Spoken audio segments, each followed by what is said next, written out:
늘 수요일 날 제가 다짐하는 것은요 20분입니다.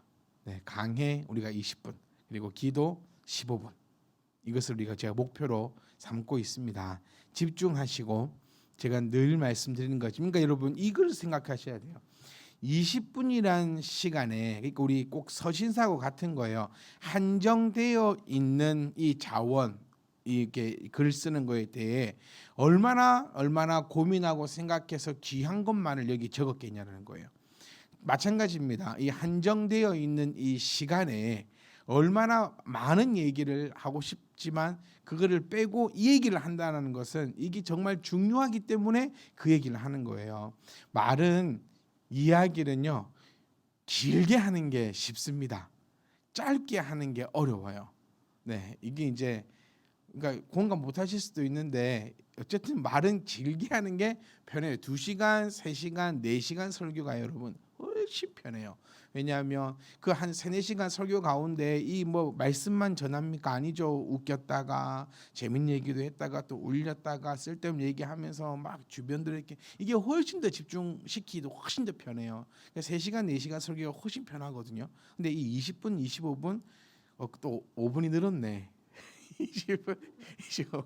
하여튼 이 짧은 시간에 이렇게 하니까 좀 더 집중을 해주셨으면 정말 좋겠습니다. 이렇게 처음이자 마지막입니다. 이거를 좀 기억하시면 좋겠어요. 66건 강의 다 못합니다.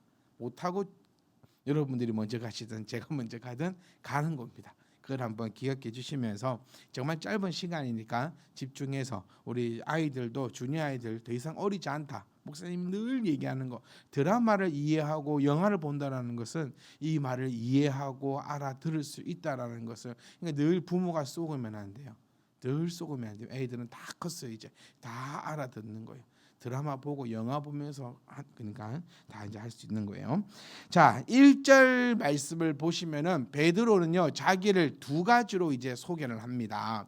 하나가 그리스도의 종, 그러니까 종이며 종과 이 표현이거든요. 그러니까 오할이 아니고 and입니다. and. 그러니까 종 또는 사도 네가 원하는 걸 골라 이게 아니라 종이자 사도인 이 두 가지를 가는 겁니다. 그러니까 이 종이라는 이 단어가 늘 우리 성경은요 이 언어를 좀 제대로 봐야 합니다. 그러니까 히브리어는 조금 더 복잡하고 이제 헬라어도 뭐 복잡합니다. 근데 저는 한글이 제일 좋은 것 같아요. 네, 이 여기도 종이라는 단어 우리는 이 종 이거밖에 없잖아요. 종. 또 어떤 종, 네, 요거 우리나라 단어는 이거밖에 없거든요. 그러니까 우리가 좀 기억하셔야 되는 게 우리나라 언어는 무슨 문자지요? 소리 문자입니다. 소리 문자. 이 소리를 담아내는 문자고 뭐 한자나 히브리어나 헬라어나 이런 것들은 이제 어떤 문자죠? 네, 뜻 문자가 되는 거예요. 그 단어에 어떤 뜻을 가지고 있느냐. 그래서 이 종이라는 이 단어도 두 가지로 쓰여지는데요. 그래요. 뭐 시간 주십시다. 이 두 가지로 쓰여지는데 여기서 쓰여진 단어는 완전한 종이다. 종도 여러 가지로 이렇게 나뉘어집니다. 좀 완전한 종, 좀 덜 종. 우리나라 말로 뭐 대종, 소종, 중종 막 이렇게 나누면 될까요? 하여튼 종도 여러 가지 종으로 나뉘고 지금 이 시대는 그러니까 성경은 종을 종을 인정하는 그런 건 아닙니다. 이게 또 자칫 오해할 수도 있는데 하여튼 이 시대는 종이 있던 시대입니다. 종이. 근데 이 종도 여러 이 분야의 종이 있어요. 그러니까 우리가 대표적으로 알고 있는 유명한 종이 누구죠? 대표적인 종. 여러분 한 사람밖에 몰라요. 많은 사람을 떠올리지 마세요. 대표적인 종인데 성공한 사람. 정주영? 그렇죠. 성경에서 종인데 성공했어요. 여러분이 알고 있는 유일한 종입니다. 바로 요셉이죠. 요셉이 종이었잖아요. 종. 그러니까 이 요셉이 맨 마지막에 어떤 종이었죠? 아니, 종이는 종이 아니잖아요. 어떤 종을 하다가 생각 한번 해보세요. 이야기하는 게 안 창피하는 겁니다. 이야기 안 하는 게 창피한 거예요. 어떤 종이었죠? 뭘 도맡아는 종이었습니까?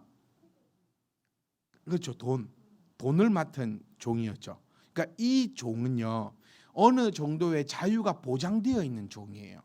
그러니까 종에도 이게 단계가 쫙 나눠져 있는데, 지금 베드로는 그리스도의 종이다라고 표현하면서 사용된 단어를 한번 분석을 한번 해보니까 완전히 귀속되어 있는 종입니다.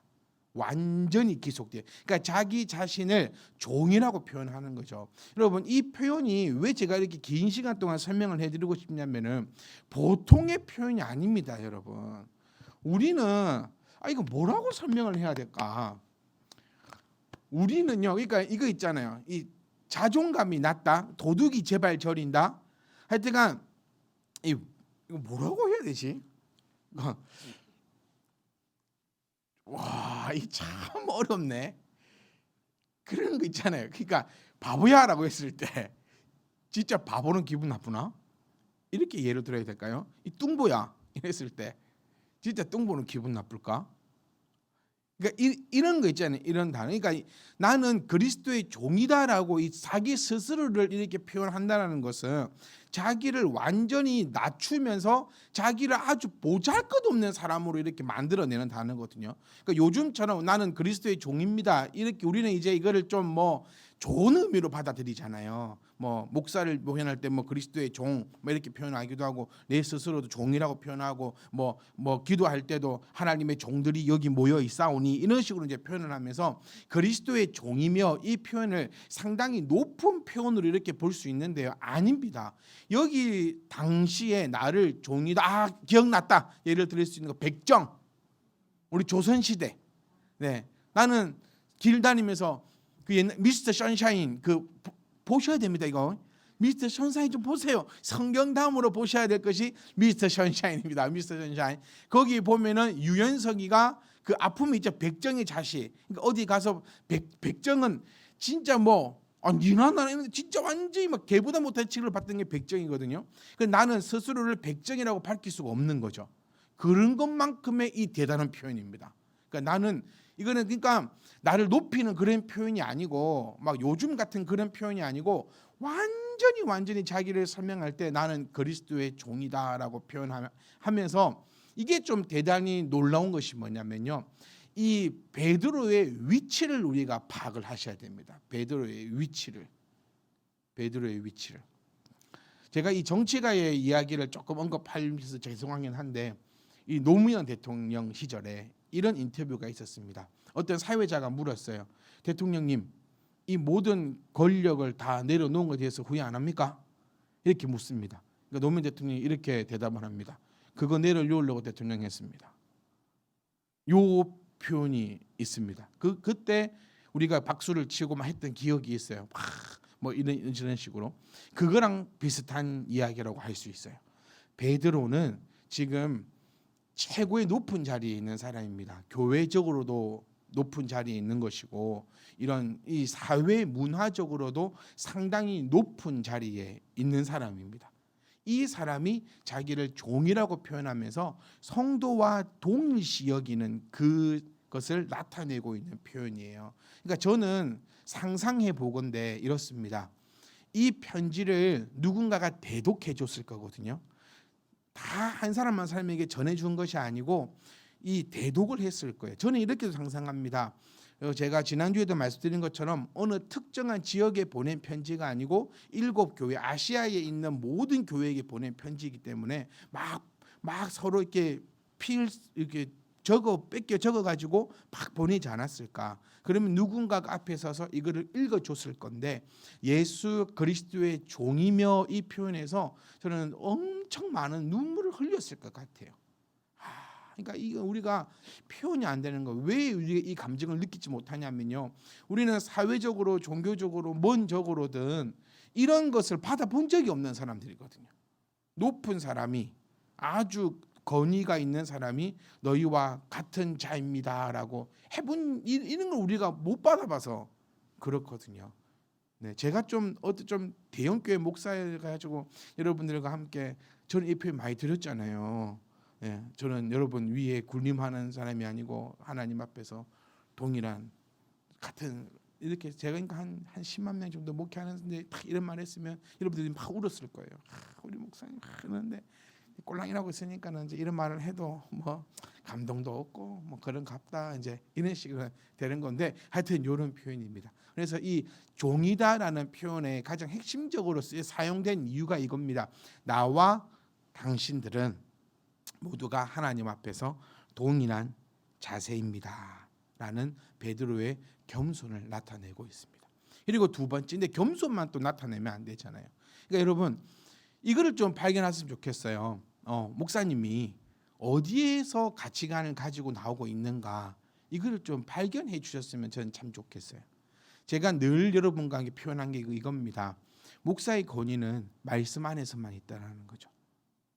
우리가 그리스도 안에서 동일 선상으로 나아갑니다. 어깨를 나란히 붙여서 함께 신앙생활하는 거죠. 그런데 목사를 우습게 여겨버리면 안 되는 이유가 또 이곳에 있는 거예요. 저를 우습게 여겨버리면 여러분 말씀의 권위가 사라집니다. 그러니까 이것이 또 참 힘들어요.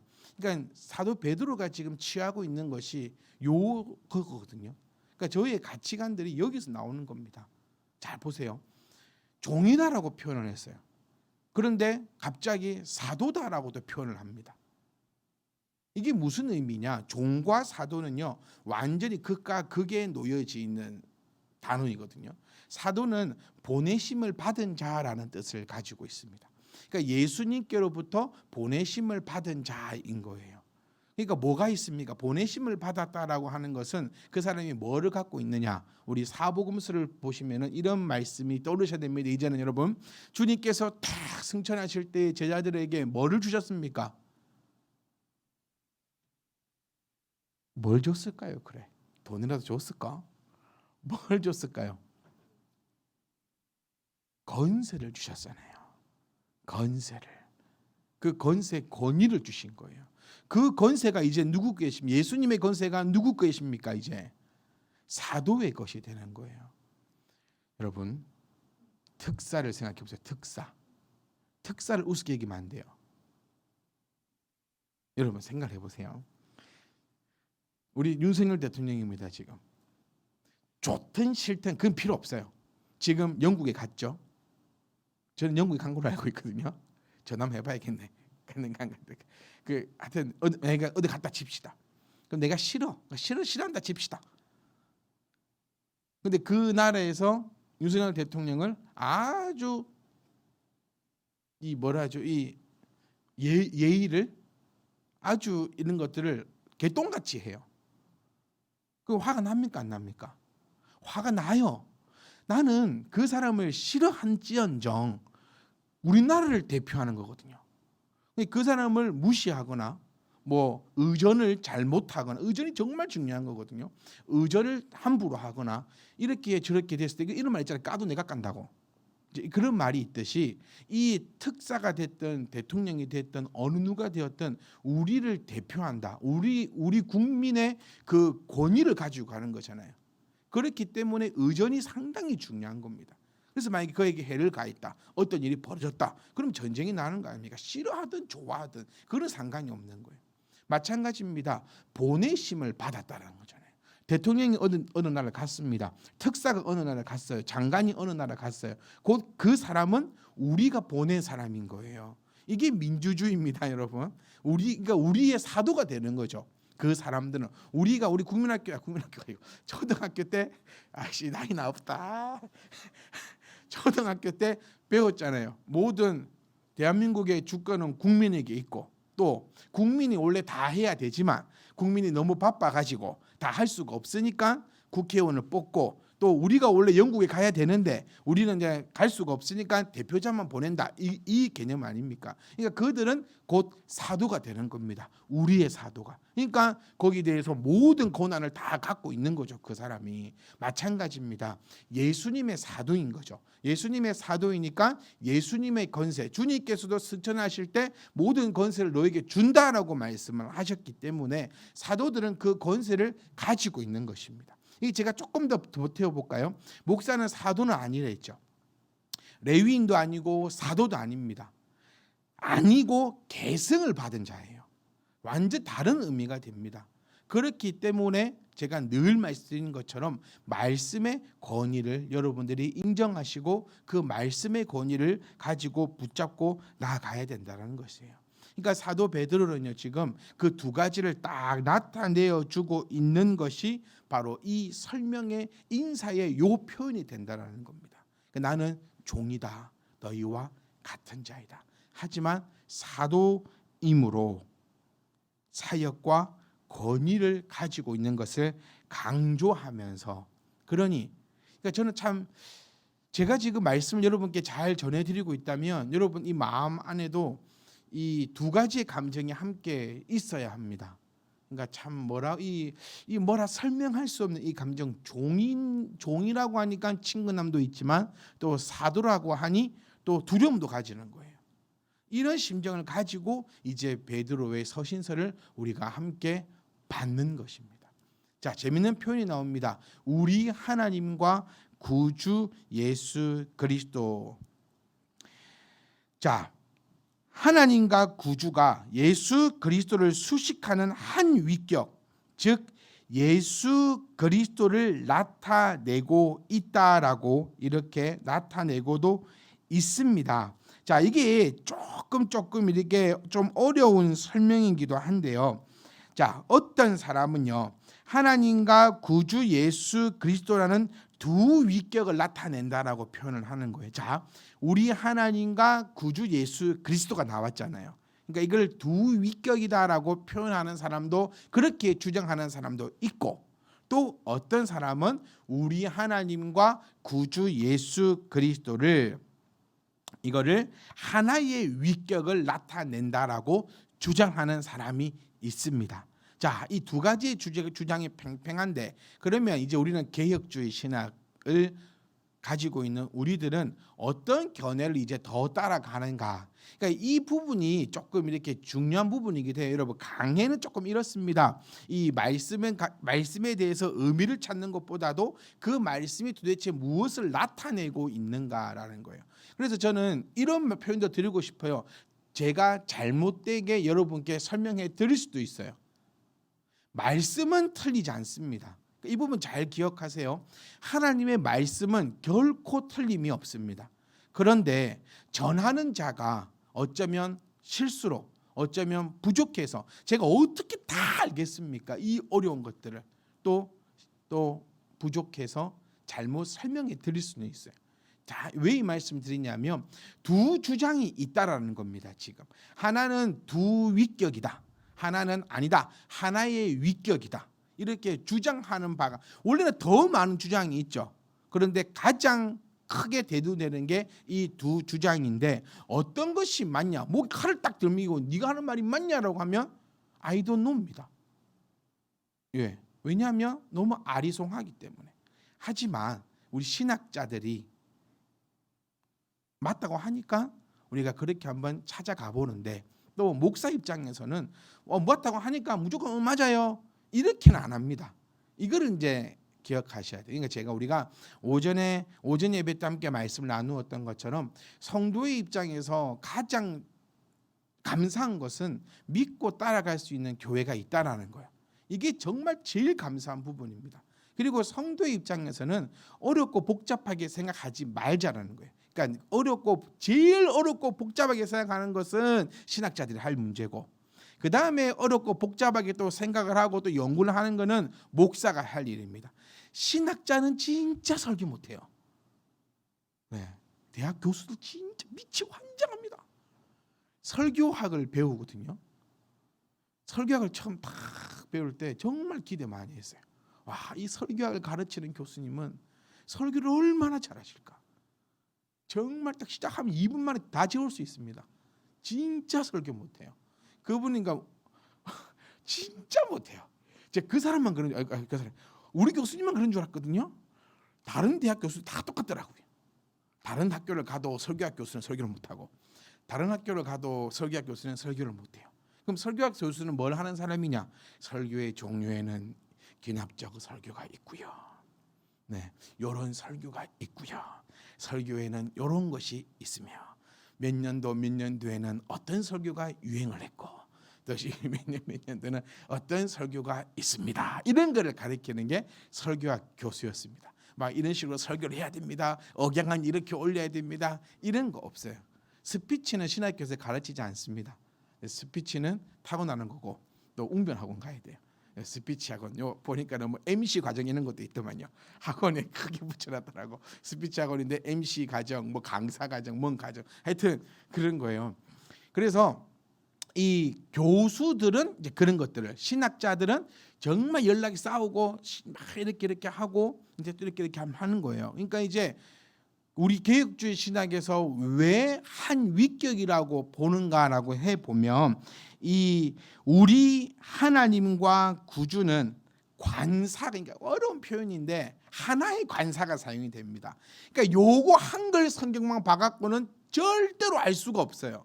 이 원문을 딱 보면은 투라는 관사가 쓰여지고 있어요. 그러니까 투라는 관사에 의해서 수식을 받고 있는 거예요. 그러니까 좀 어렵죠. 하나님과 예수 그리스도 요 사이에 투라는 관사가 들어옵니다. 그러니까 이 우리 도박 용어로 해 보면 받고 더블로 가는 거 있잖아요. 앞에 거를 받고 더블로 가. 이런 것도 잘 모르시는구나. 네, 그렇죠. 영화도 안 보시니까, TV도 안 보시고 그런 분들이 추석 때 고수도 안 지실 거 아닙니까?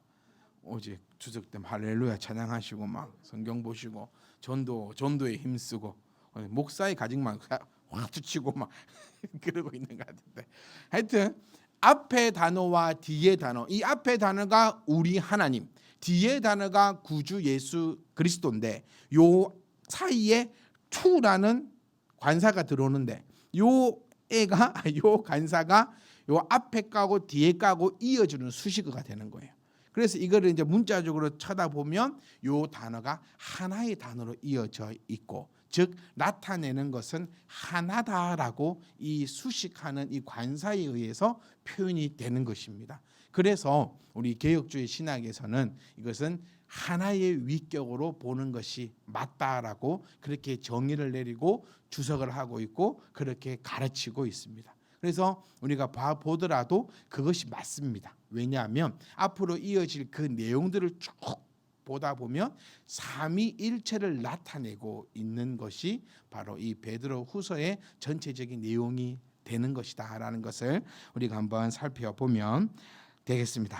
자, 그래서 23분 지나가고 있는데 2분만 더 하고 마칠게요. 우리 한번 해봅시다. 한 20분, 25분 안에 딱 이렇게 해보도록. 그래서 을을 힘입어, 여기서 동일하게, 이 또 중요한 단어 중에 하나입니다. 이 동일하게. 정신 없으시죠? 단어 보니라 또 얘기 듣느라 호딱호딱 하니까 이 동일하게라는 것은 또 서두에 나왔던 것처럼요, 이 백성들, 성도들은 눈물을 흘릴 수밖에 없는 단어 중에 하나가 뭐냐면 동일하니까요. 베드로하고 나하고 동일하게 보배로운 믿음을 우리와 함께 받은 자들이다라고 그렇게 나타내어 주고 있는 겁니다. 이 정말 멋있는 표현이거든요. 자, 이제 한번 정리 한번 가보겠습니다. 처음부터. 자, 이제 한번 1절을 읽어보자는 거예요. 그럼 여러분들이 처음에 그냥 정신없이 읽었던 거 하고 지금 내가 이 말씀을 그래도 해석하고 난 다음에 읽었던 거하고는 달라져 보일 겁니다. 예수 그리스도의 종, 느낌 딱 오시죠 이제? 그 다음에 사도, 그 시몬 베드로는 우리 주 하나님과 구주 예수 그리스도의 의를 힘입었다. 그러니까 하나님의 의를 힘입었다. 그러니까 지금부터 내가 하는 얘기는 내 얘기가 아니고 누구의 이야기다? 하나님의 이야기다. 이렇게 해석이 되는 겁니다. 그러니까 종이자 사도인 내가 지금부터 하나님의 이야기를 할 거야. 누구에게? 나하고 동일하게 보배로운 믿음. 요즘 우리 이 믿음에 대해서 이 대장정을 지금 가고 있거든요. 이 우리가 갖고 있는 이 믿음은요, 더러운 믿음이 아니라 보배로운 믿음입니다. 보배로운 믿음. 그것도 누구랑 동일하게? 베드로와 동일하게. 좀 힘을 얻을 수 있는, 저는 정말 많은 힘을 얻는 구절 중에 하나였습니다. 내가 갖고 있는 이 믿음이 베드로의 믿음하고 같은 믿음이구나. 우리와 함께 받은 자들. 더 멋있죠? 여기서 나타나는 우리가 누굽니까? 우리. 이거 알면 바로 맞춥니다. 이 모르면 30분 늘어나고. 저걸 빨리 맞춰야지. 30분 늘어난다니까. 동일하게 보배로운 믿음을 우리. 왜 베드로가 우리라고 지칭하는 게 누굽니까? 베드로 포함? 누구? 우리와 함께 받았다. 다른 사도들을 얘기하는 거죠. 다른 사도들요. 선생님이 교사들하고 있을 때 학생하고 교사하고 있어요. 그러면 우리 식당에 가자라고 얘기합니다. 요즘은 이제 갔겠죠. 식당에. 제 학교 다닐 때는 선생님 식당, 학생 식당 달랐어요. 우리 식당에 가자라고 할 때 선생님들만 식당 아닙니까? 이해하시겠죠? 네.